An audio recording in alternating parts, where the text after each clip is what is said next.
राष्ट्रवादी काँग्रेस शरदचंद्र पवार पक्षाचे प्रदेशाध्यक्ष जयंत पाटील यांनी पद सोडण्याची इच्छा वर्धापन दिनाच्या मेळाव्यात व्यक्त केली। आता नव्या पिढीला संधी द्यायला हवी असं ते म्हणाले। त्यानंतर काही वेळानं पक्षाचे राष्ट्रीय अध्यक्ष शरद पवारही त्याबाबत सकारात्मक दिसले। त्यांनी जयंत पाटील यांची इच्छा अमान्य न करता या संदर्भात सामूहिकपणे निर्णय घेऊ असं सूचक विधान केलं। पण ते एवढ्यावरच थांबले नाहीत, त्यांनी संपूर्ण राज्याबाबतही भाष्य केलं। मेळाव्यातील भाषणात बोलताना शरद पवार यांनी आगामी स्थानिक स्वराज्य संस्थांच्या निवडणुकीच्या तयारीवर पदाधिकारी व कार्यकर्त्यांना मार्गदर्शन केलं।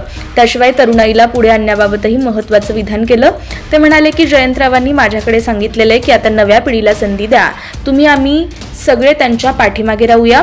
एवढंच सांगू इच्छितो की प्रमुख सहकाऱ्यांना एकत्र घेऊन त्यांच्याशी आम्ही या विषयावरती सुसंवाद साधू, सामूहिकपणानं या संदर्भातला निर्णय घेऊ।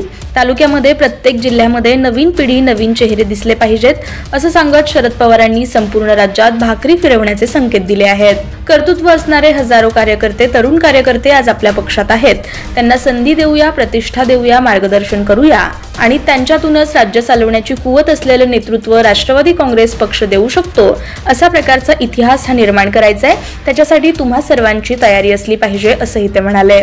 2-3 महिन्यात निवडणुका येतील, त्या निवडणुकांमध्ये जिल्ह्यामध्ये जिल्ह्यातलं जे नेतृत्व आहे त्या सगळ्यांना विश्वासात घेऊन या निवडणुका कशा लढवायच्या, एकट्याने लढवायच्या, काही लोकांना बरोबर घेऊन लढवायच्या, या सगळ्यांचा विचार जिल्ह्यातल्या नेतृत्वाला विश्वासात घेऊन करण्याची वेळ आज आली आहे। आणि हे जर आपण करू शकलो तर माझी खात्री आहे आणखी एक मोठी नव्या पिढीची, नव्या नेतृत्वाची फळी महाराष्ट्रामध्ये जिल्ह्यात दिसेल असं स्पष्ट करताना पवारांनी महाविकास आघाडीसोबत निवडणूक लढवायची की नाही याचा निर्णय जिल्ह्यातील नेत्यांवर सोपवल्याचं दिसतं। आपण येत्या 3 महिन्याच्या निवडणुकीनंतर संबंध महाराष्ट्रासमोर नवीन नेतृत्व आणू आणि त्यांच्या कर्तृत्वातून इतिहास घडवू असा विश्वासही शरद पवार यांनी यावेळी व्यक्त केला।